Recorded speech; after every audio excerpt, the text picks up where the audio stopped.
মা যদি ঘুমিয়ে থাকবে এক কথা তো তিনবার বলবে না।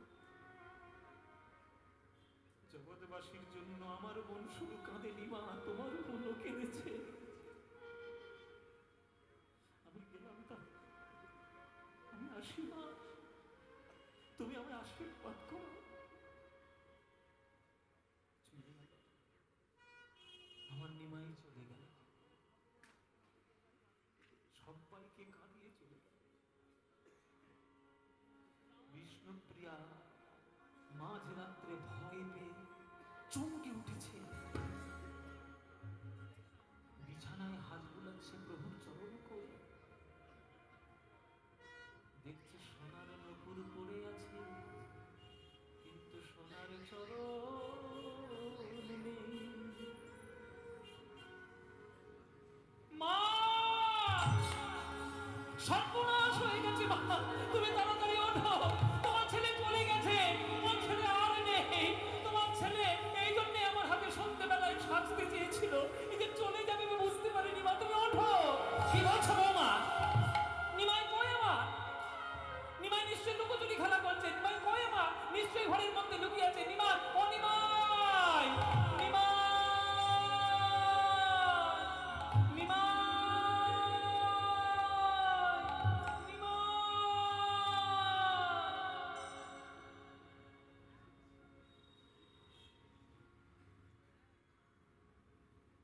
দাঁড়া রে দাঁড়া রে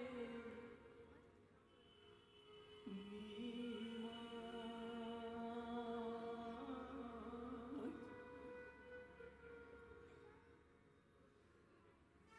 তোর চাঁদ মুখ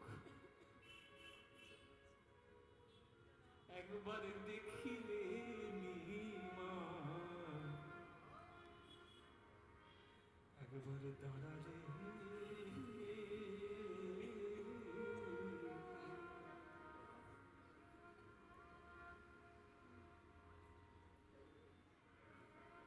দাঁড়া রে দাঁড়া রে নিমাই,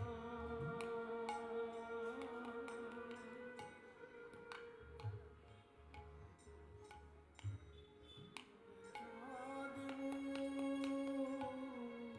দেখিলে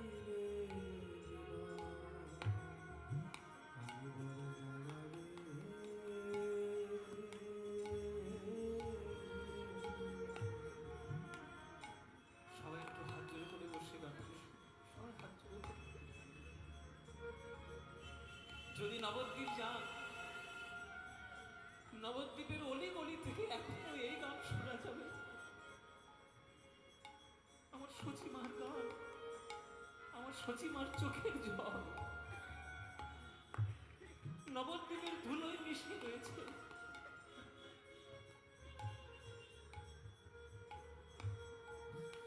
দাঁড়া রে দাঁড়া রে নিমাই, তোর চাঁদ মুখ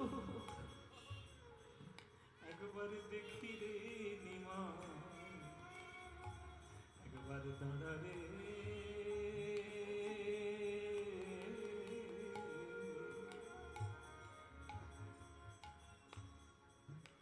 রাম যখন বনে গেল,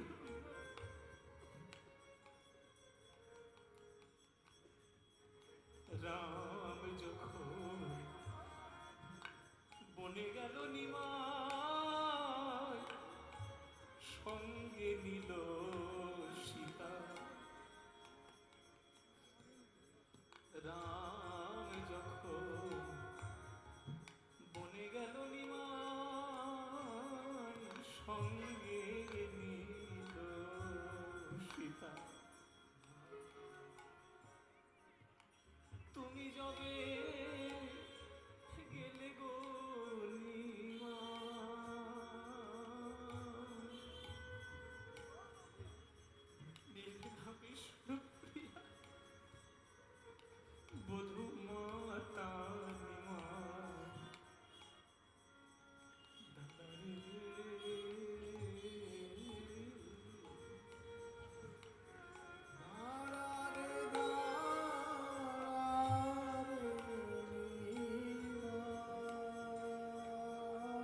তোর চাঁদ মুখ দেখি রে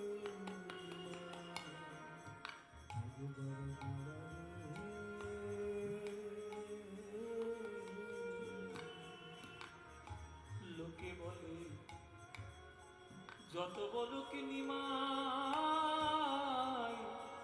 পণ্ডিত তুমি বড় বড্ড পণ্ডিত হয়েছিস না নিমাই,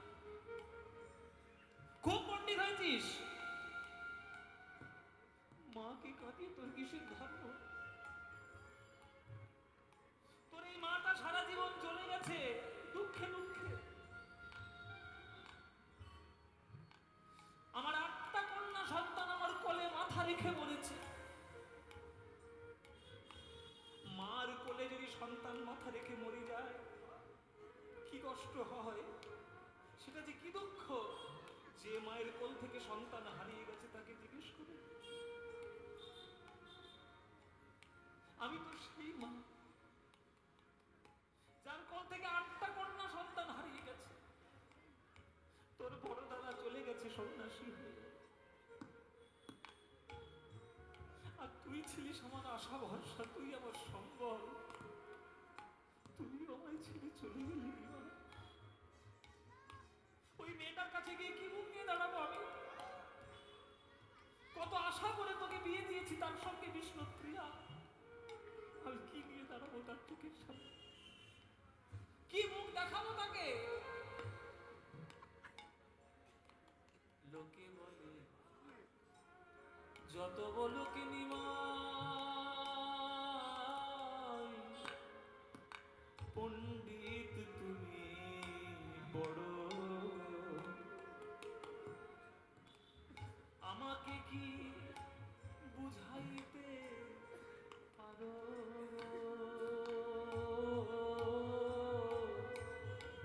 কেন আপন জননী ছাড়ো নিমা? দাঁড়ারে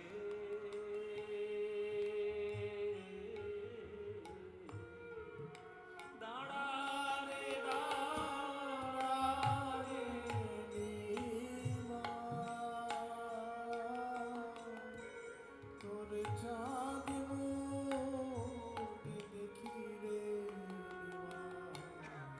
দাঁড়ারে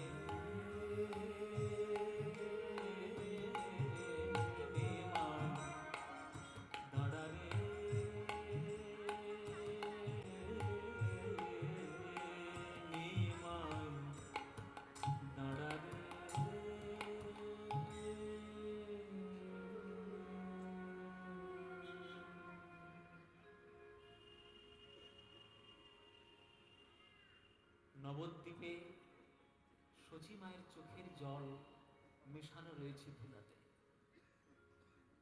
এই যে আপনারা মা, আপনারা সবাই কাঁদছেন, আপনারা শুনে কাঁদছেন, আমি গাইতে গাইতে কাঁদছি।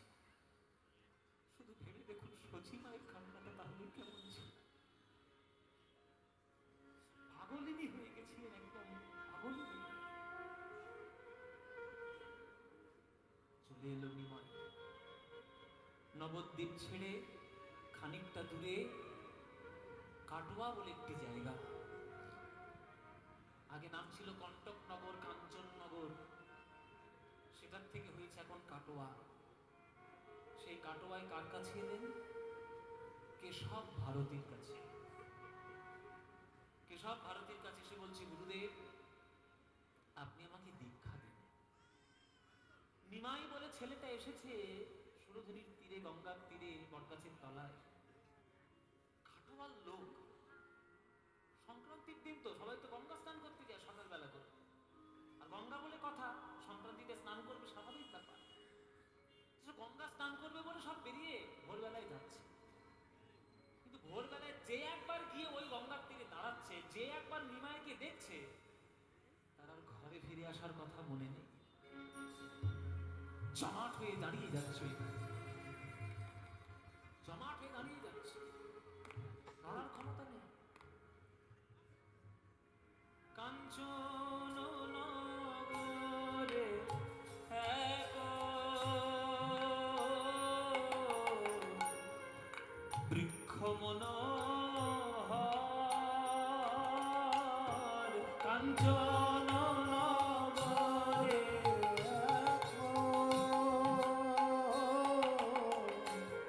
বৃক্ষ মনোহর তাহার তলে সুর বসিলে আমার গৌরাঙ্গ সুন্দর তাহার তলে বসিলে গৌরাঙ্গ সুন্দর সুরধ্বনির তীর আজ আলো হলো সুরধ্বনির আলো এই মহাপ্রভুর অঙ্গ ছটায় সুরধ্বনির তীর আলো হলো প্রভু রঙ্গ ছটায় সুরধুনীর মহাপ্রভু এমন করে বসে আছে যেন সূর্যের থেকে আলো হচ্ছে না, আজকে নিমায়ের থেকে আলো ছড়িয়ে পড়ছে। যে একবার যাচ্ছে মানে তার আর ফেরার নাম নেই, ওইখানে দাঁড়িয়ে যাচ্ছে। ফিরবে কি করে? নিমাই তো অবাক হয়ে গেছে সবাই, নিমাই সন্ন্যাসী হবে? ও দিদি, ও দিদি, শুনেছি কিছুদিন আগে বিয়ে করেছে একটা সুন্দরী মেয়ের সঙ্গে, বিষ্ণুপ্রিয়া। বউটা ছাড়লো কি করে বাড়ির থেকে? মা ছাড়লো কি করে? আমাদের ঘরে যদি হতো সোনার শিকল দিয়ে বেঁধে রাখতাম, যেতেই দিতাম না। এমনি এলো কি করে ঘর থেকে? আমার মনে হয় কি জানো, মাটাকে বোধ হয় বিষ খাইয়ে মেরে এসছে, বউটার গলার উপর পা দিয়ে বোধ হয় মেরে এসছে। নইলে এমন সোনার টুকরো ছেলেকে কি কেউ ছেড়ে দেয় সন্ন্যাস হওয়ার জন্য? কেহ কহে নিজ নারীর পরাণ বধিরা আসিয়াছে বুঝি জননীর গলে পদ দিয়া। কি ভাষা, কি গান! চৈতন্য ভাগবত কি রচনা করে গেছে দেখুন। এত সুন্দর সুন্দর শব্দ লোকে কাঁদতে বাধ্য। কেহ কহে নিজ নারীর পরাণ বধিয়া, নিমাই বোধহয় বউটাকে গলা টিপে মেরে এসছে। পরাণ বধিয়া আসিয়াছে বুঝি জননীর গলে পদ দিয়া। মাটাকে বোধহয় হত্যা করে তবেই এসছে নিমাই। আসিয়াছে বুঝি জননীর গলে পদ দিয়া। আসিয়াছে বুঝি জননীর গলে পদ দিয়া। কোন মায়ের প্রাণে কি সইতে পারে? কোন মায়ের প্রাণ সইতে পারে। বলো, এমন ছেলে সন্ন্যাসী দিয়ে কোন মায়ের প্রাণে কি সইতে পারে? এমন ছেলে সন্ন্যাস দিয়ে মায়ের প্রাণ সইতে পারে। নিমা এসেছে কেশব ভারতীর কাছে। গুরুদেব, আমাকে সন্ন্যাস মন্ত্রে দীক্ষা দিন। নিমাই, এই বয়সে সন্ন্যাস নিতে এসছো? বয়স কত তোমার? 24 বছর। আর 24 বছর বয়সে সন্ন্যাস দিচ্ছ? তুমি তো পড়াশোনা জানা ছিলে, তুমি তো শিক্ষিত ছিলে। তুমি জানো না ভারতবর্ষের সংস্কৃতি কি?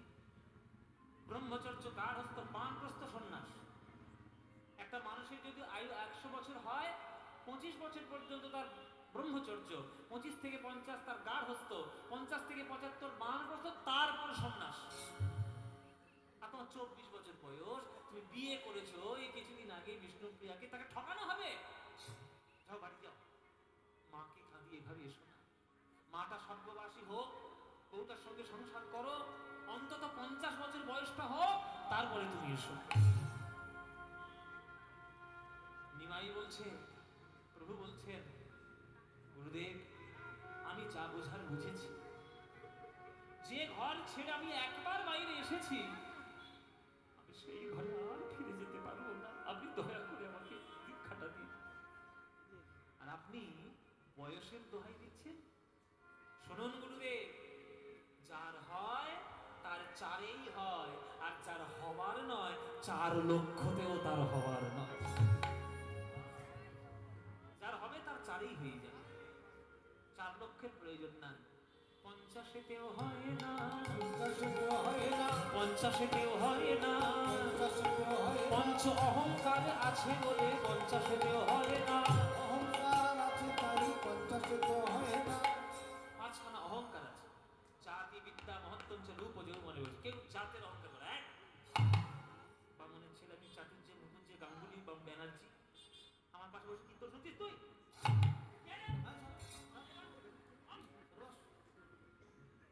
ক্লাস 2 পড়েছে, বামুনের পাশে বসে কীর্তন করছে। হট! এই যে জাতের অহংকার। হবে না, জীবনে হবে না।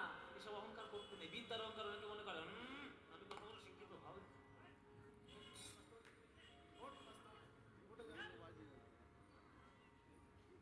বিদ্যার অহংকার, রূপের অহংকার। আমার কি সুন্দর দেখতে, কত দামি আমি কাপড় পরেছি জানো? এই কাপড়টা, ধুতিটার দাম কত জানো? 7,000 টাকা। 7,000 টাকা ধুতি। এই ধুতি পরে মাটি বসবো, ধুলো নোংরা হয়ে যাবে না?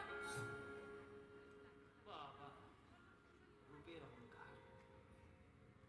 পুড়িয়ে দিলে তো রূপটাই আগে পুড়বে। এত এত অহংকার কিসে? অহংকার করো না। রূপের অহংকার, মহত্বের অহংকার। লোকে আমায় এমএলএ করেছে, এমপি করেছে, আমি মাটি বসে কীর্তন শুনবো? দে আমার জন্য একটা এসির ব্যবস্থা করে দেয়, সবার ব্যবস্থা কর। তুমি কত কি হে? কে তুমি? কে? এই আমাদের বৈষ্ণব জগতে সব থেকে শ্রেষ্ঠ পণ্ডিত যারা, রূপ গোস্বামী, সনাতন গোস্বামী, তারা পর্যন্ত ধুলায় গড়াগড়ি দিয়ে হাগুর গৌর করে তারা ধুলায় নয়ন ধারায় বুক ভাসিয়েছে। আর তুমি নিজের মহত্ব জাহির করছো? হবে না, পারবে না গোবিন্দের নাম নিতে। আর যৌবনের অহংকার, যৌবন বয়স, এখন এইসব কীর্তন টির্তন কে শোনে? ওই দেখ কীর্তন গান শুনতে বলি সব কটা মেরুদণ্ড ভাঙা পুরোপুরি। হ্যাঁ, সব পুরোপুরি দাঁত পড়ে গেছে, চুল পেকে গেছে, চামড়া শুকিয়ে গেছে, তারাই তো সব কীর্তন শুনছে। আমি যৌবন বয়স, হ্যাঁ, এখন কেউ কীর্তন শোনে? আমি রোজ শুনবো কাঁচা বাদাম, ভাজা বাদাম। হ্যাঁ, আমি রোজ শুনবো লুঙ্গি নাচ, লুঙ্গি নাচ। এই তো গান। মায়েরা, এইরকম কতজন এলো গেল, বলে বলে চলে গেল, কারোর কপালে কিছুই জোটেনি। মায়েরা, যৌবনের অহংকারে যদি বিবেকানন্দ পড়ে থাকতো, সে নরেন্দ্রনাথ দত্ত হয়ে থাকতো, স্বামীজি আর হতে পারতেন না। অহংকার করবেন না। এই 50 বছর বয়সে যদি 5খানা অহংকার না যায়, তার হরিনাম হবে না। তাই 50-তে হবে, 50-তে হবে না। হ্যাঁ, 60 হবে, 60-তেও হয় না, 60-তেও হয় না। ষড়রিপু আছে তাই 60-তেও হয় না। ষড়রিপু আছে তাই 60-তেও হয় না। কাম, ক্রোধ, লোভ, মোহ, মদ, মাৎসর্য, 6টা রিপুর বন্ধন আছে। হবে না, হবে না। এই বুড়োর কাজ নেই, 10-10 করে বাড়ায়, 50 থেকে 70 এসছে। 70 হবে না, 70-এও হয় না। 70-তেও হয় না। সপ্তরস ভেদে না জানিলে 70-এও হয় না। রসভেদে না জানিলে 70-তেও হয় না। সপ্তরস ভেদের বন্ধন আছে, হবে না। আরে 7টা রস, হ্যাঁ 7টা রসের বন্ধন আছে, ওই সব গৌণ রসগুলো ধরলে হবে না। বলো বলো,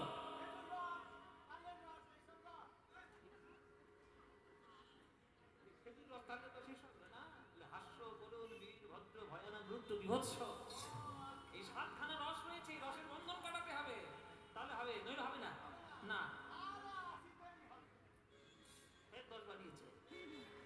80-তেও হয় না, 80-তেও হয় না। অষ্টপাশ আছে তাই 80-তেও হয় না। অষ্টপাশ আছে তাই 80-তেও হয় না। 80-তে আসিও না। সিনেমা দেখেছো? 80-তে আসিও না, ভানু বন্দ্যোপাধ্যায়। হ্যাঁ, সেই ছোকরা হয়ে যাবে না, কি বিখ্যাত বড় মেসেজ রয়েছে, এবারে যৌবন হবো, যুবক হবো, স্বপ্নের মধ্যে উল্টে পড়ে গেছে একটা কুকুরের মধ্যে, জোয়ান হয়ে গেছে। হ্যাঁ, বাড়িতে এসে বলছে, এই আমাকে চিনতে পারছিস না, আমি তোদের মা। ভালো বিখ্যাত সিনেমা, মানে এসে আপনার পেট দরদ হয়ে যাবে এরকম একটা সিনেমা, ভীষণ ভালো। হ্যাঁ, ভানু বন্দ্যোপাধ্যায়, জহর রায়ের বিখ্যাত সিনেমা। তা 80 বছর বয়সেও হরিনাম হবে না কেন? বলে অষ্টপাশীর বন্ধন না কাটাতে পারলে তার দ্বারা হবে না। অষ্টপাশ কি কি? ঘৃণা, লজ্জা, ভয়, মান, কুল, শীল, জাতি, অভিমান। এই অষ্টপাশীর বন্ধনে যে হবে না, না ভেসে 90তেও হয় না, 90তেও হয় না, নববিধা ভক্তি না জন্মিলে 90তেও হয় না। বিনা ভক্তি না জন্মিলে 90তেও হয় না। শ্রবণং কীর্তনং বিষ্ণু শরণং পাদে সেবনম অর্চনং বন্দনং সক্ষং দাস্বং আত্মনিবেদনম। নববিধা ভক্তির যদি একটাও না জন্ম নেয় তাহলে হবে না, তার দ্বারা হবে না, না।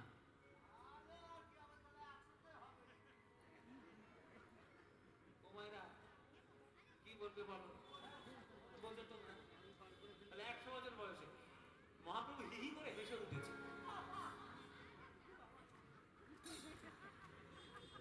হাস্যকর নিবা বলে, হাস্যকর নিবা বলে আপনার কথা শুনে আপনি বলছেন 100 বছর বয়সে হরিনাম হবে। আমার প্রথম প্রশ্ন, 100 বছর বাঁচবে কিনা সন্দেহ আছে। এখানে আপনারা যারা যারা গান শুনছেন, আমি হাতটা গুটিয়ে নিই বাবা, তখন আমার ধরবে। আপনারা যারা যারা আছেন এখানে যারা গান শুনছেন, 100 বছর কারা বাঁচতে চান হাত তুলুন। কে বাঁচবেন হাত তুলুন। শুধু হাত তুললে হবে না, 100 টাকা স্ট্যাম্প পেপারে সই করতে হবে। কেউ বাঁচবে? ও না, আমারও খুব বাঁচার ইচ্ছে ছিল বুঝলে, এখন তো মোটো ইচ্ছে নেই, কবে তাড়াতাড়ি সরবো সেই চিন্তা আমার। হ্যাঁ, তা আমার মোটো ইচ্ছে নেই, আগে বাঁচার ইচ্ছে ছিল, কিন্তু 2020 সালে মুখ পড়া করোনা ঢুকে সব শেষ বরস করেছে। ফুসফুসি ডাউন, ফুসফুসি নিয়ে কি করে 100 বছর বাঁচবো? আর যদিও বা বেঁচে যায় তবুও হরিনাম হবে না কেন? সৎ সঙ্গ না করিলে একসাথেও হয় না। সৎসঙ্গ না করিলে একসাথেও হয় না, সৎ সঙ্গ না করিলে একসাথেও হয় না। সৎসঙ্গ না করিলে একসাথেও হয় না। 100 বছর বয়স হয়ে গেছে, তুমি সৎসঙ্গ করতে পারোনি, তোমাদের হরিনাম হবে? 100 বছর বয়সে হবে না, তাহলে কি হবে বলো? হবে না। 100 বছর বাঁচতে পারছেন, 110, যদিও বা বেঁচে যায় তবুও হবে না। বলে কেন? বলে দশিন্দ্রিয়ের বন্ধন আছে, 110এও হয় না, 110 হয় না, 110এও 110 হয় না, দশিন্দ্রিয় আছে তাই 110এও হয় না। 10 ইন্দ্রিয় আছে তাই 110 হয় না। চক্ষু, কর্ণ, নাসিকা, জিহ্বা, ত্বক, মুখ, পাদ, পানি, পায়ু, উপস্থ 10টা ইন্দ্রিয়ের বন্ধন আছে, হবে না, হবে না। বিষ খাবি? তাড়াতাড়ি মরছিস কেন? 120-এ? বলে 120-এ, 120 মানে মায়েরা 120, তাহলে 120-এও হয় না, 120 হয় না। বিষয় বিষ না কাটিলে বিষয় বিষ। তোমাদের একটা গল্প বলি শোনো। আমাদের পাড়ায় না, মানে আমাদের পাড়া, আমি গ্রামের বাড়ি, আমার গ্রামের বাড়ি তো লক্ষ্মীকান্তপুর জানেন। লক্ষ্মীকান্তপুর লোকাল, সব বন্ধুদের লোকাল, উঠলেই শেষ। হ্যাঁ, 18 বছর আমি যাতায়াত করেছি এই যাদবপুর স্টেশন থেকে, উঠলেই শেষ। যারা নতুন উঠবে, যাই হোক, আমার দেশের বাড়ি তো লক্ষ্মীকান্তপুরের দয়ারামপুর বলে একটা গ্রাম, সুলতানপুর বলে একটি গ্রাম। এখন থাকি আপনাদের কাছে, হ্যাঁ, অ্যাপেক্সের কাছে কাছে থাকি। আপনাদের দেশের লোক হয়ে গেছে, কলকাতার ছেলে হয়ে গেছে। যাই হোক, আমাদের দেশে একটা লোক ছিল, হ্যাঁ, তো সে মরে যাচ্ছে আর তার ব্রাহ্মণ বৈষ্ণবরা বাড়িতে এসেছে। এসে বুকের উপরে গীতা রেখে, তুলসী পাতা রেখে ব্রাহ্মণটা বৈষ্ণবরা বলছে, বাবা সারা জীবন টাকা রোজগার করেছিস তো, এবার বিষ্ণুপুরে যাওয়ার সময় হয়েছে, নিমতলায় যাবি, এইবার তুই অন্তত হরিনাম বল, হরি বল, হরি বল, হরি বল। সে তখন মরণের বিছানা ছেড়ে উঠে বলছে, না, এখনো আমার 2 বিঘে জমি পাওনা আছে, কবে পাবো বলো। এই হচ্ছে অবস্থা, মানে টাকা পয়সা নিয়ে ঘাঁটতে ঘাঁটতে এমন হয়েছে যে মরণের সময় 2 বিঘে জমির কথা মনে উঠেছে, হরির নাম সে বলতে পারছে না। এই হচ্ছে আমাদের বিষয় রূপী বিষ। তাই বিষয় বিষ না কাটিলে 120 হয় না। হরি বল। না কাটিলে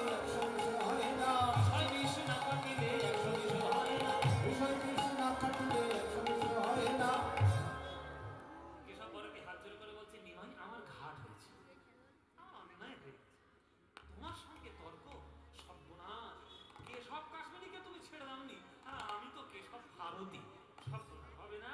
আমি তোমার সঙ্গে তর্কে হেরে গেলাম, তোমাকে আমি সন্ন্যাস মন্ত্রে দীক্ষা দেব। যাও মুন্ডন করে এসো। তোমার এটা মুন্ডন মানে কি গো? নাড়া হওয়া। নাড়া হওয়া বা চুল যারা কাটে তাদেরকে কি বলে? নাপিত বলে। এই নাপিত কে হবে, মানে কার কাছ থেকে মস্তক মুন্ডন করবে?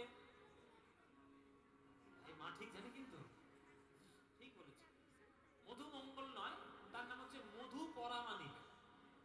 মধু পরামানিকের কাছে গিয়েছে আমার নিমাই। এবার কথা হচ্ছে, আপনারা তো বিচার বুদ্ধি সম্পন্ন মানুষ, আপনারা বিচার করুন যে কাটোয়া তো সাধারণ জায়গা নয়, কাটোয়া একটা সহজ জায়গা। তাও তো কাটোয়া এখন পৌরসভা হয়ে গেছে। তো কাটোয়া একটা বিরাট শহর, ছোটখাটো শহরের মতো। তা কাটোয়া শহরে ওই একটা মাত্রই নাপিত আছে মধু, আর কেউ নেই, এটা মানা যায়? আরো তো নাপিত আছে রে বাবা, তাদের কাছে পাঠালো না, মধুর কাছে পাঠালো। কেন না, কেশব ভারতী জানে যে মধু পরামানিক হচ্ছে ভালো করি মাপতের আমি কি তোমার পর। ও পয়সা ছাড়া কারোর মাথায় খুঁট ঠেকায় না। তাহলে নিমাই যখন ঘর থেকে বেরিয়েছে, নিশ্চয়ই পকেটে করে পয়সা নিয়ে আসেনি। তাহলে পয়সা দিতে পারবে না, মুন্ডনও হবে না, আমার দীক্ষাটাও দিতে হবে। এই মধু পরামানিকের কথা। এইটা হচ্ছে মধু পরামানিক। এ মধু, মধু, আহ কি সুন্দর দেখতে, মধুর মতো দেখতে।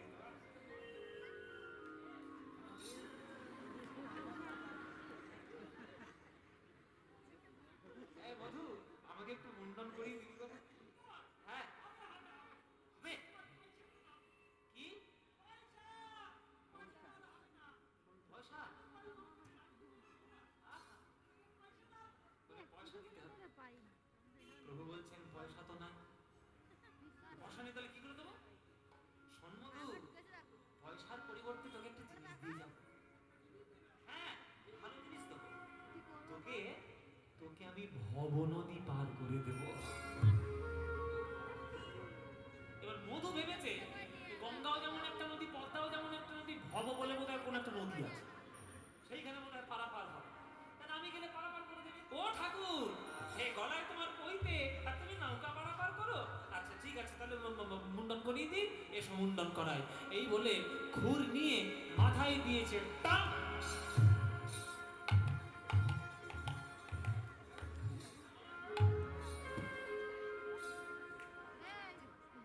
ও মায়েরা, যতবার দিয়েছে টাক, এক টানেও চুল কাটছে। মধু বলছে এক্ষুনি তো শান্তি নিলাম, কি হলো রে বাবা? তখন প্রভু বলছে, শোন মধু, তুই বামনের মাথায় হাত ঠেকিয়েছিস পায়ে প্রণাম না করে, তা তোর চুল কাটবে? যতই কাম না কেন, আমার মাথার চুল কি করে কাটবে? আমি বামুনের ছেলে, আমার মাথায় হাত দিলি, তুই পায়ে আগে একটু প্রণাম করলি না? ও ভুল হয়ে গেছে প্রভু, ভুল হয়ে গেছে। বামুনের মাথায় হাত দিয়েছি, পায়ে না হাত ঠেকিয়ে। এইবার প্রণাম করতে গেছে মধু পরামানিক প্রভুর চরণে। যেই প্রণাম করতে গেছে, দেখলো প্রভুর চরণের তলায় শঙ্খ চক্র গলা পদ্মের চিহ্ন। সঙ্গে উঠল মধু, সর্বনাশ, কি দেখছি, এ তো নারায়ণের পায়ের তলায় থাকে। তাহলে নিমাই কি আমার নারায়ণ?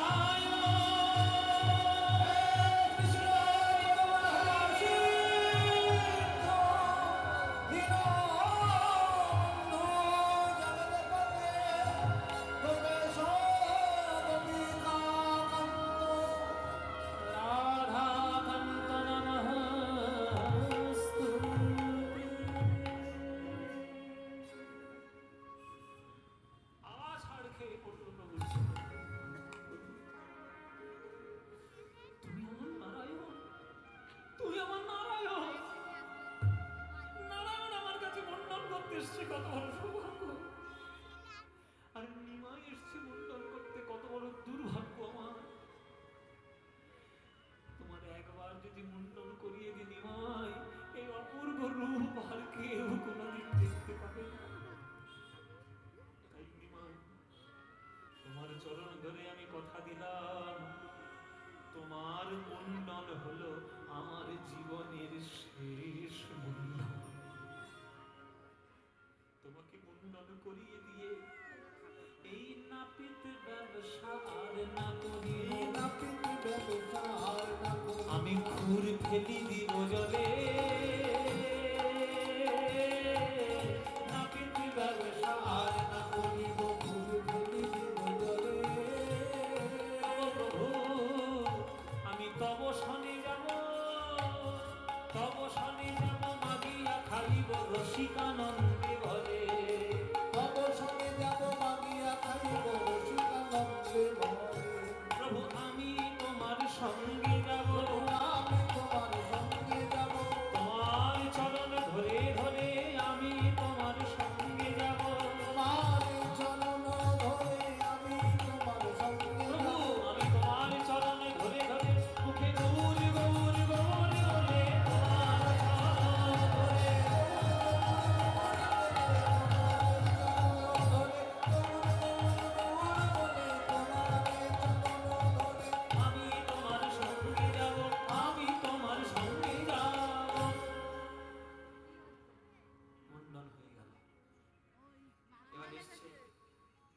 কেশব ভারতীর কাছে। কেশব ভারতী তো অবাক, ভেবেছিল মুন্ডন হবে না আমার কায়দায় পড়ে, কিন্তু মুন্ডন তো হয়ে গেল।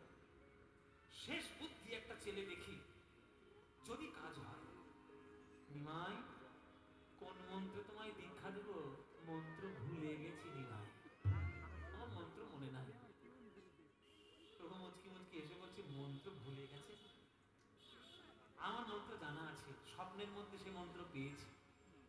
সে মন্ত্র আমি আপনাকে বলি, শুনে দেখুন। সন্ন্যাসীর মন্ত্র কি? হ্যাঁ, তুমি পেয়ে গেছো স্বপ্নের মধ্যে মন্ত্র? হ্যাঁ, দেখুন। প্রভু আমার কানে কানে বললো সেই মন্ত্র। কেশব ভারতীর কানে চমকে উঠলো কেশব ভারতী। এই তো সত্যি সেই মন্ত্র। কি করে নিমাই জানলো? মনে মনে বলছে, নিমাই হলো সর্বশক্তিমান রাধা কৃষ্ণ মিলিত তনু সোনার গৌরাঙ্গ। তার কাছে ফাঁকি দেওয়া তো ভস্যে ঘি ঢালার মতো, তার কাছে ফাঁকি তো দেওয়া যাবে না। এসো নিমাই, তোমাকে আমি এবার মন্ত্র দীক্ষিত করি। সেই মন্ত্র ঘুরিয়ে বলল নিমাইয়ের কানে। মন্ত্র হয়ে গেল, দীক্ষা হয়ে গেল। দীক্ষা হয়ে যাওয়া পর কেশব ভারতী করজোরে বলছে, ও নিমাই, বলো বলো নিমাই কে কার গুরু? বলো বলো নিমাই কে কার বলো গুরু? বলো বলো নিমাই কে কার গুরু? বলো বলো নিমাই কে কার গুরু? বলো তুমি গুরু না আমি গুরু? বলো দেখি নিমাই কে কার গুরু? হরি বল, হরি হরি বল। আমি গুরু, বলো দেখি নিমাই কে কার গুরু? বলো তুমি গুরু না আমি গুরু? বলো দেখি নিমাই কে কার গুরু? তুমি গুরু না আমি গুরু, বলো দেখি নিমাই কে কার? আসলে তুমি হলে জগৎ গুরু, কৃপা করে আমায় করলে গুরু। তুমি হলে জগৎ গুরু, কৃপা করে আমায় করলে গুরু। তুমি হলে জগৎ গুরু। কৃপা করে আমায় করলে গুরু। তুমি হলে জগৎ গুরু। বলো দেখি নিমাই কে কার গুরু? বলো বলো নিমাই কে কার গুরু? অদ্য হইতে নাম তোমার শ্রীকৃষ্ণ চৈতন্য। শ্রীকৃষ্ণ চৈতন্য। হরিনাম দিয়া জীবের করাও তুমি ধন্য। তুমি ধন্য। কৃষ্ণ নাম দিয়া জীবের করাও তুমি ধন্য। তুমি ধন্য। হরিনাম দিয়া জীবের করাও তুমি ধন্য।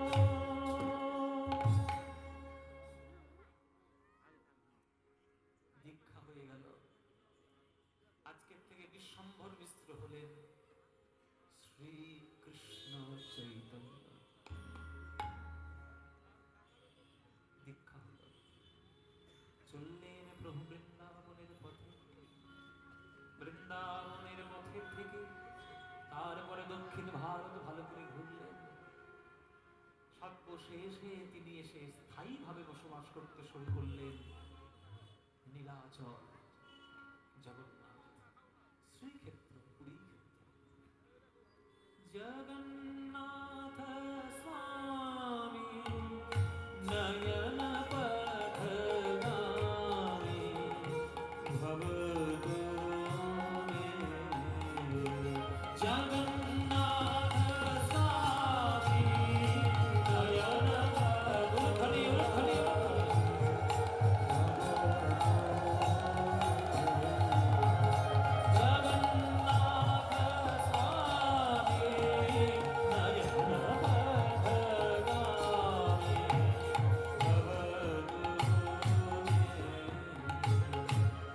সবাই হাত জোড় করুন, উলুধ্বনি দিন। কদাচিৎ কালে বিপিন সঙ্গীত করল মুদাভিরে নারী বর্ণ কমল স্বাদ মধুপ রমা রমা শিব সূর গণেশার্চিত পদ। জগন্নাথ স্বামী নয়ন পথগামী ভবতু। জগন্নাথ স্বামী নয়ন পথগামী ভবতু মে। জগন্নাথ স্বামী নয়ন পথগামী ভবতু মে।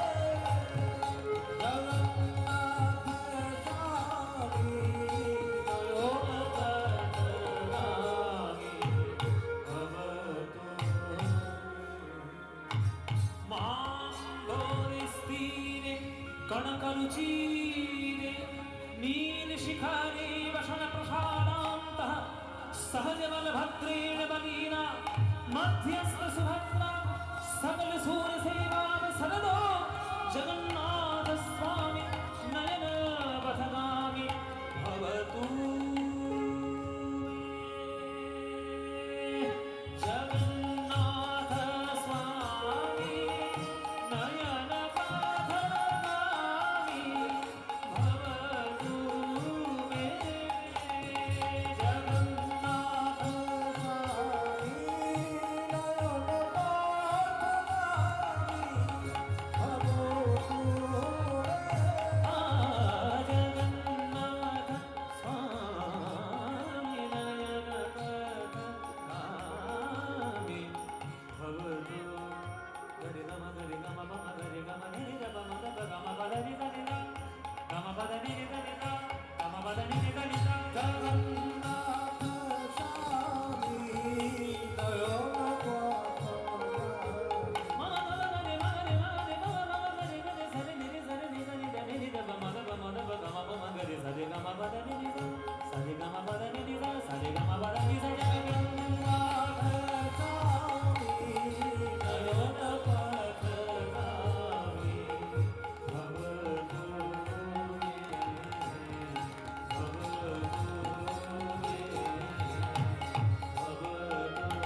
সবাই বলুন জগন্নাথ দেব কি, বলভদ্র জিউ কি, সুভদ্রা মাই কি, শ্রীকৃষ্ণ চৈতন্য মহাপ্রভু কি।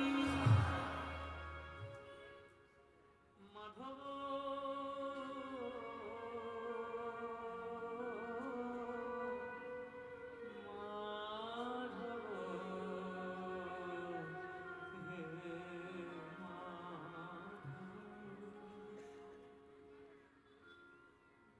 কৃষ্ণ চিন্তা করে আমার গৌরাঙ্গ মহাপ্রভু জগন্নাথকে দেখতে দেখতে রাধা হয়ে কাঁদতেন।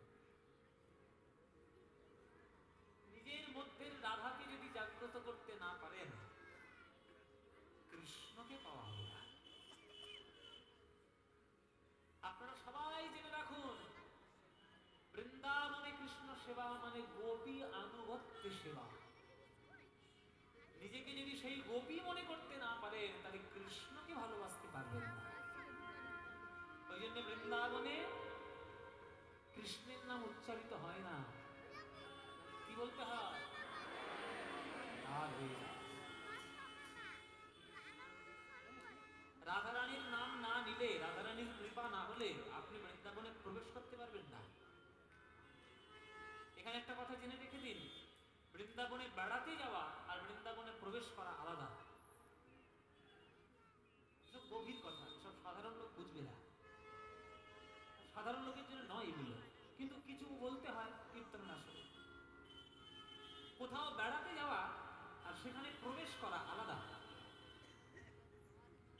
মনে করুন আপনি শান্তিনিকেতন বেড়াতে গেছেন। শান্তিনিকেতন মানে বিশ্বভারতীর এরিয়া। বিশ্বভারতী আপনি দেখলেন, আপনি গাছের তলায় বসলেন, ক্লাস ঘরে ঢুকলেন, রবীন্দ্রনাথ ঠাকুরের ব্যবহৃত গাড়ি দেখলেন, সবকিছু দেখলেন, সবকিছু করলেন। এই কাণ্ড কারখানাগুলো করে এসেছেন বলে আপনাকে কি কেউ বলবে আপনি বিশ্বভারতীর পাশ করা ছাত্র? বিশ্বভারতীর পাশ করা ছাত্র হতে গেলে তো তোমাকে অ্যাডমিশন নিতে হবে, মাস্টারদের বকুনি খেতে হবে, লাঠি ছাটা খেতে হবে, বকা খেতে হবে, কঠোর পরিশ্রম করতে হবে, তবে তো তোমার ৩-৪ বছর পর একটা সার্টিফিকেট আসবে যে তুমি পাস করেছো বিশ্বভারতীর থেকে। পকেটে পয়সা থাকলে বিশ্বভারতী ঘুরে আসা যায়, সেখানকার পাশ করা ছাত্র যেমন হওয়া যায় না, পকেটে পয়সা থাকলে বৃন্দাবনে বেরিয়ে আসা যায়। গোপী আনুগত্যে বৃন্দাবনে বসে বৃন্দাবনে প্রবেশ করা যায় না, ওটা পয়সা দিয়ে হয়। ওটা করতে গেলে সাধনার দরকার হয়, ওই জন্য ধুলো গায়ে মাখতে হয়। ওই জন্য নিজেকে গোপী ভাবুন। নিজেকে গোপী না ভাবলে কৃষ্ণকে আপনি পুরুষ বলে মনে করতে পারবেনই না। কৃষ্ণই একমাত্র পুরুষ, আর আমরা সবাই হলেন প্রকৃতি। বৈষ্ণব দর্শনে ওই জন্য গোপী আনুগত্যের সেবা হয়। সেই কৃষ্ণ ওই জগন্নাথকে মনে করে মহাপ্রভু প্রভু দিন রাত কাঁদতেন। মাধব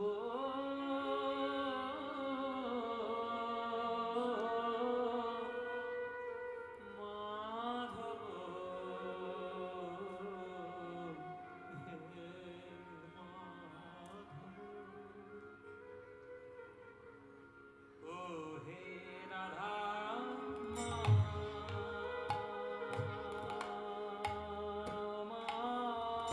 মাধব, হে বহুত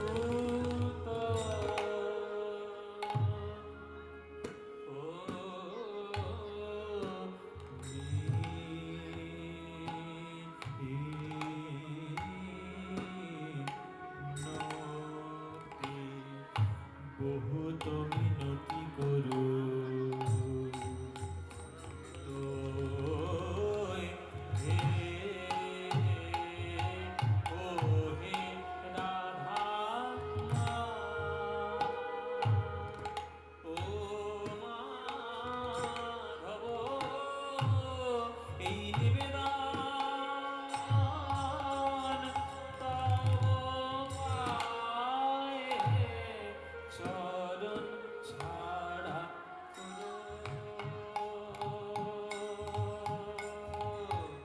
করুণা হে নিবেদন তব পায়ে চরণ ছাড়া করুণা হে নিবেদন তব পায়ে চরণ ছাড়া করুণা হে নিবেদন তব পায়ে আমি ওই চরণে শরণ নিলাম নিবেদন তব পায়ে চরণ ছাড়া নিবেদন তব পায়ে চরণ ছাড়া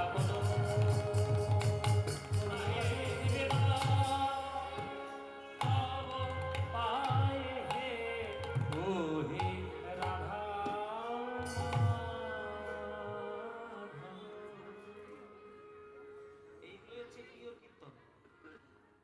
এই তালটা হলো মধ্যম দশকোষী তাল, 14 মাত্রা। এই যে পশ্চিমবঙ্গ রাজ্য সঙ্গীত একাডেমি আছে প্রিন্স আনোয়ার স্যার রোডে, ওইখানে কীর্তনের পরীক্ষা হয়। ওইখানে কীর্তন পরীক্ষা দিতে গেলে এই গান গাইতে হবে। কে আনিল রে কোথায় ছিল রে, ওই গান দিয়ে কোমর তুলিয়ে দিলে ঘাট ধরে বের করে দেবে, ঘাটটা ধরবে বের করবে না, যারা প্রফেসর আছে বের করবে। এই হচ্ছে কীর্তন, এগুলো শিখতে হয়। 14 মাত্রার তাল, একখানা পদে 4খানা তাল। প্রথম দশ চলে গেল প্রথম লাইন, এবার দ্বিতীয় তাল ধামালি। দেই তুলসী তিলক দেহ মন সমর করু, দয়া জনি ছোড় বিময় হে মাধব, আমায় দয়া ছেড়ো না হে, আমায় দয়া ছেড়ো না হে। ওই আমায় চির অপরাধী। দেখুন এসব কাজ কি সুন্দর মিল যাচ্ছে, দেখুন ওগো, আর শ্রুতিযুক্ত মিল শিখতে হয়। ওগো চির অপরাধী বলে, ওগো আমায় দয়া ছেড়ো না হে, চির অপরাধী বলে আমায় দয়া ছেড়ো না। ওগো আমি চির অপরাধী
সোনা পাবি গণিতে দোষ গুণলে সোনা মায়বী। আস্তে এখানে যারা গান শুনছেন আপনাদের মধ্যে থেকে এনিওয়ান যে কোনো একজন কেউ হাত তুলে বলুন যে বাবা সারা জীবন আমি একটাও পাপ করিনি পূর্ণ মানে ভর্তি। কি হাতটা তুলবেন? আমি হাতটা আগে গুটিয়ে নিয়ে দেখেছেন যাতে আপনারা আমাকে ধরতে না পারেন। বাবা নিজের দোষ আমি তো আগে ঢুকে দেখেন। কে বলতে পারেন যে আপনার পাপ করেননি?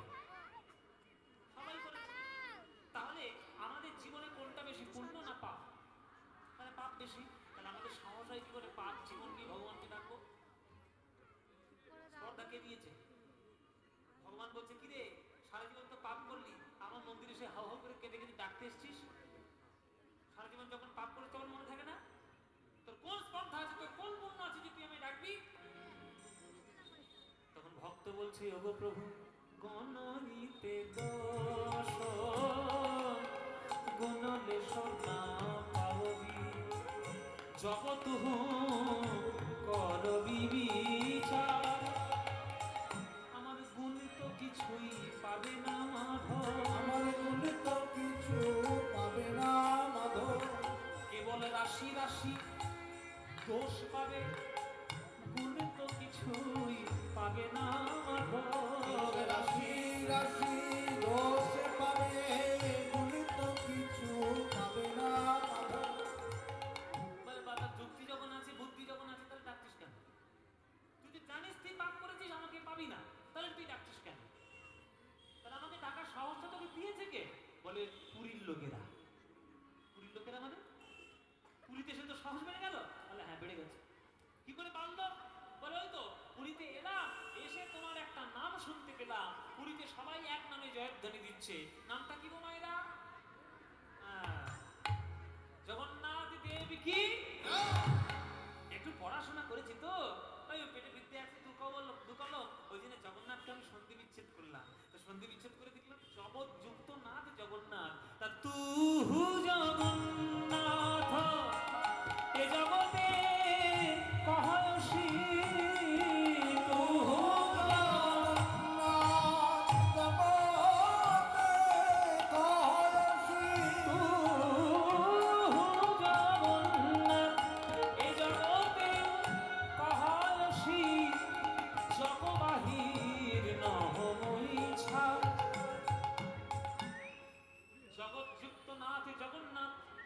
তুমি যদি জগন্নাথ নাম নিয়েছো, আমি পাপী হই আর পুণ্যবান হই, আমাকে তুমি কৃপা করতে বাধ্য।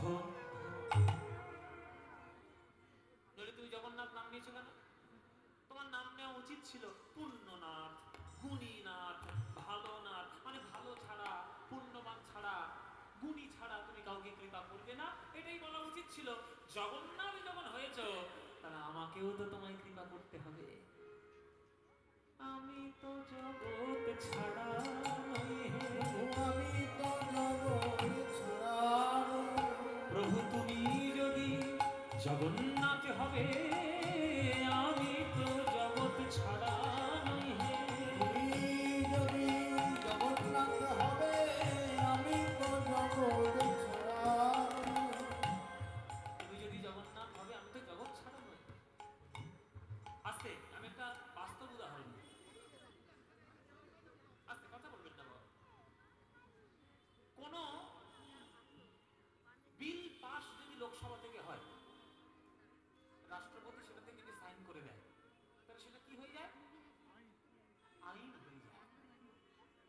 কোন বিল পাস হলো, রাষ্ট্রপতি সাইন করলো, সেটা আইন হয়ে গেল।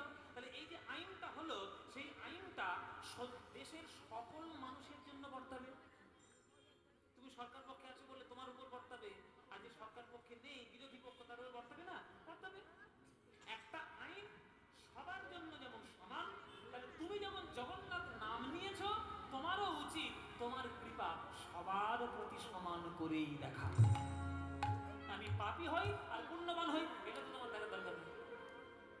তাহলে তোমার পাপীর নাম নিয়ে তোমার গুণীনাথ নাম নেওয়া উচিত ছিল, জগন্নাথ নাম নেওয়া উচিত।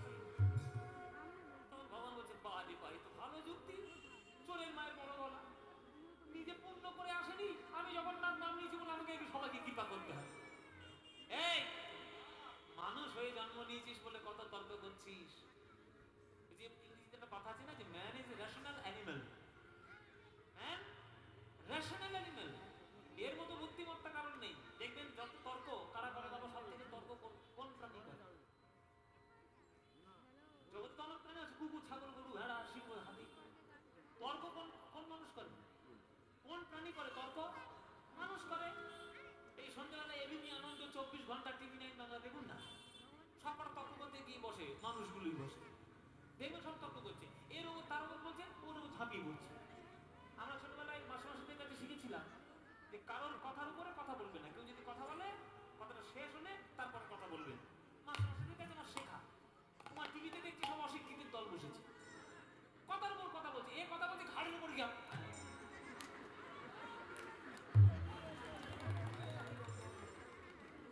আরে অশিক্ষিতের দল, কথাটা শেষ হোক তারপর বল। তাহলে সব থেকে তর্ক কোন প্রাণী করছে? মানুষ। তাহলে তুই আমার সঙ্গে তর্ক করবি এই অপরাধে, আমি যদি আগামী জন্মে আর তোকে মানুষ করে জন্ম না দিই,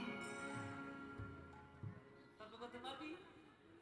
যদি কুকুর করে জন্ম দিই ভেউ ভেউ করতে পারবি? তর্ক করতে পারবি? গরু করে জন্ম দিলে হাম্বা হাম্বা করতে পারবি? তর্ক করতে পারবি? বেড়াল করে জন্ম দিলে মেয়া মেয়া করতে পারবি? তর্ক করতে পারবি? তখন আমার সঙ্গে কি করবি?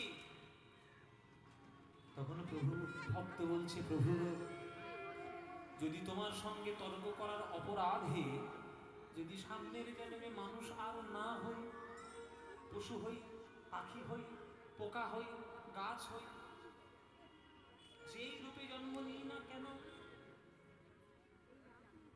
কি মানুষ পশু পাখি কি জন্মিয়ে, অথবা কীট পতঙ্গে, অথবা কীট পতঙ্গে, আমার কর্ম বিপাকে, আমার গতাগতি পুন পুন কর্ম বিপাকে, গতাগতি পুনঃ পুনঃ, যেন মতির হতো অপর সঙ্গে, মতির অপর সঙ্গে।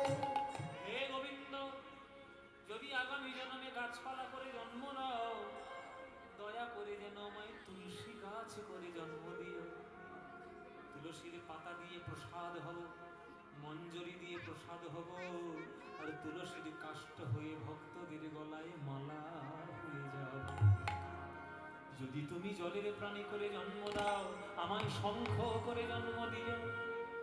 আরতির সময় ফুৎকারে বেজে উঠল। যদি তুমি আমায় পোকামাকড় রূপে জন্ম দাও, যেন মৌমাছি করে জন্ম দিও। ফুল থেকে মধু আহরণ করবো, সেই মধু দিয়ে তোমার পুজো হবে। যদি তুমি আমায় পাখি করে জন্ম দাও, যেন ময়ূর করে জন্ম দিও। পেখমের পালক দিয়ে তোমার চূড়ায় শোভাবর্ধন করব। যদি পশু হই, আমায় যেন গাভী রূপে জন্ম দিও। পাটের দুগ্ধ দিয়ে তোমার প্রসাদ হব। সাধুগুরু বৈষ্ণবের সেবা করব, আর মরে যাওয়ার পরে চর্ম দিয়ে মধুর মৃদঙ্গ হব। যেই মৃদঙ্গ দিয়ে হরিনাম সংকীর্তনে বাজাতে কাজে লাগবে। আমি মানুষ হই, পশু হই, পাখি হই, পোকা হই, যেন তোমার পদে মতি থাকে। তোমার পদে মতি থাকে। আমি যে রূপেই জনম নিই না কেন, তোমার পদে মতি থাকে। আমি যে রূপেই জনম নিই না কেন, তোমার পদে মতি থাকে। আমি যে রূপে জনম নিই না কেন, যেন হরি সেবা করতে পারি। যে রূপে জনম নিই না কেন, হরি সেবা করতে পারি, হরি সেবা করতে পারি, যে রূপেই জন্ম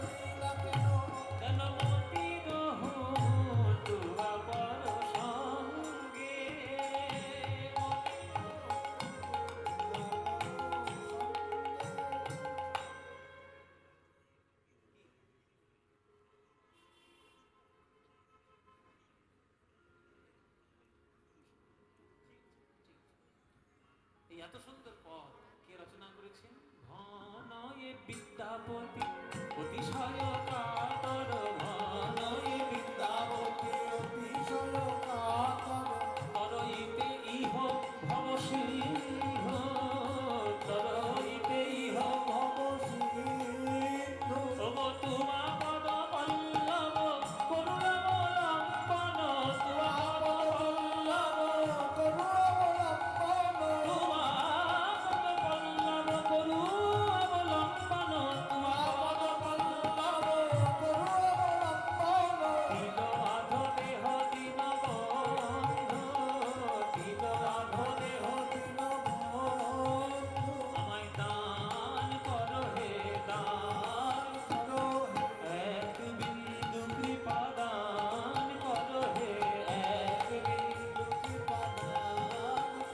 না না না ফুরাবে না হে, ওগো এক বিন্দু দানে সিন্ধু ফুরাবে না হে, ওগো এক বিন্দু দানে সিন্ধু, হে কৃষ্ণ করুণা সিন্ধু, এক বিন্দু দানে সিন্ধু, হে কৃষ্ণ করুণা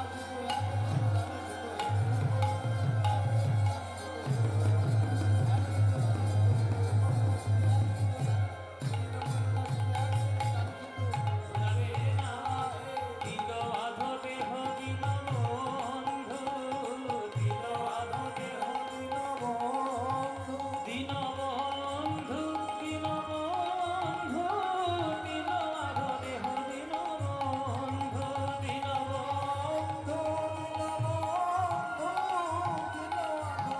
বন্ধু, দিন বন্ধু, দিন বন্ধু।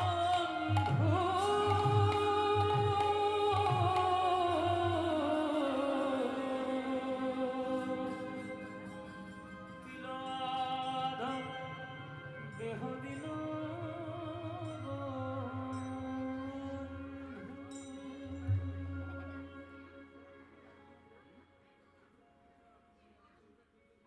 এই হলো মহাপ্রভুর নীলাচল যাত্রা।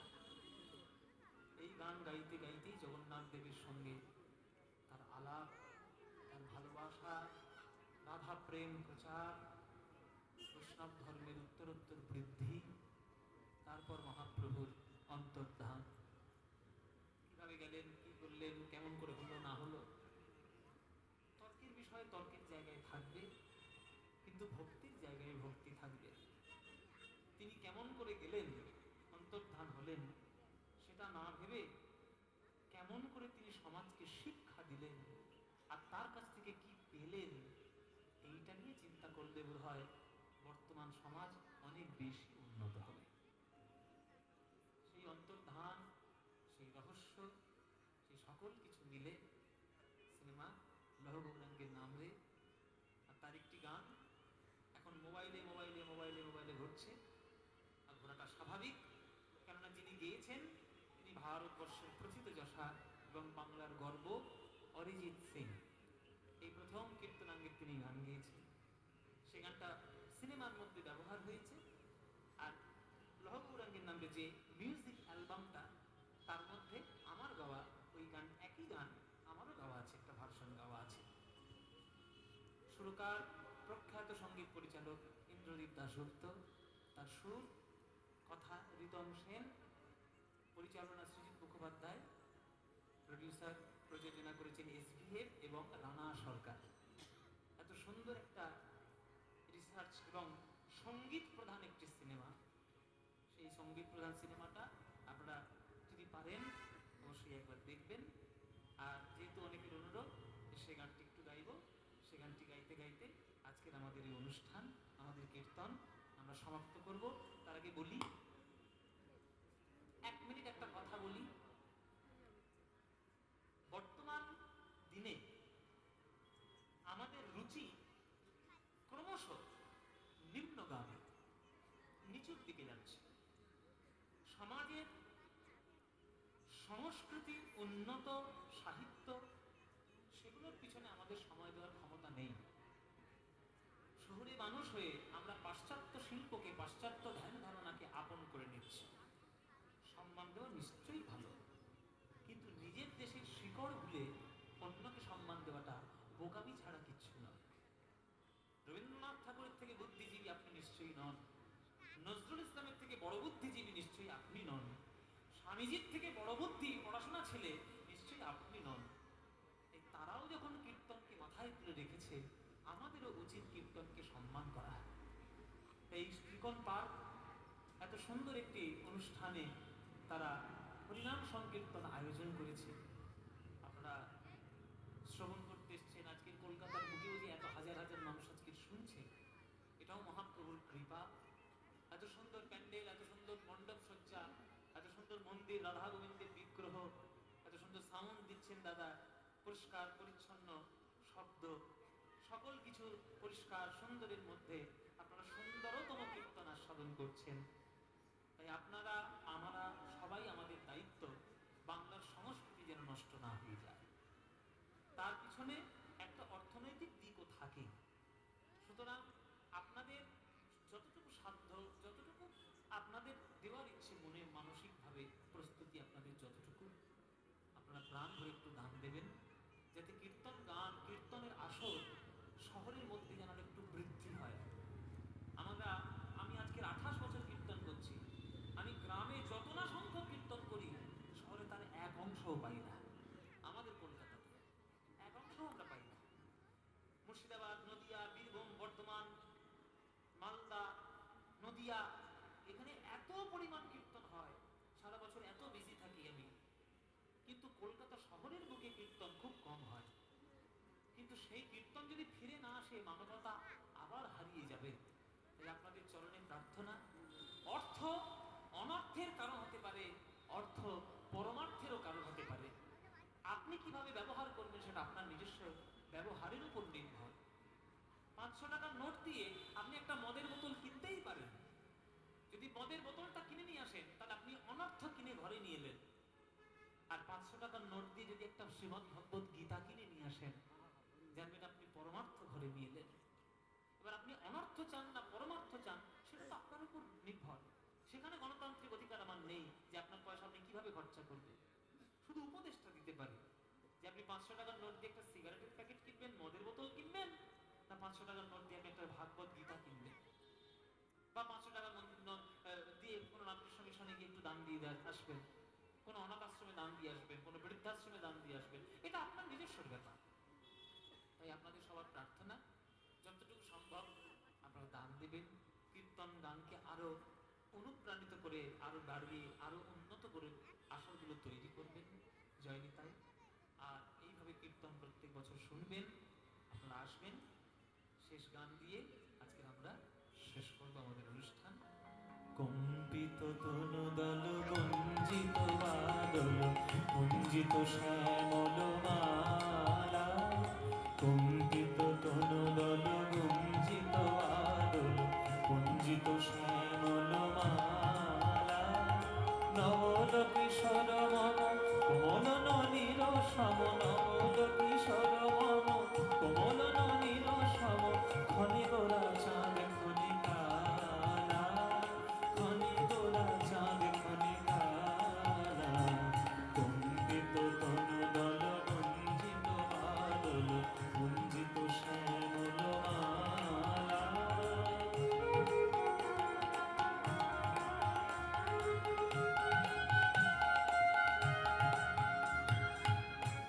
কি সুন্দর কথা, জনমিয়া দেখি নাহি হেন রূপ,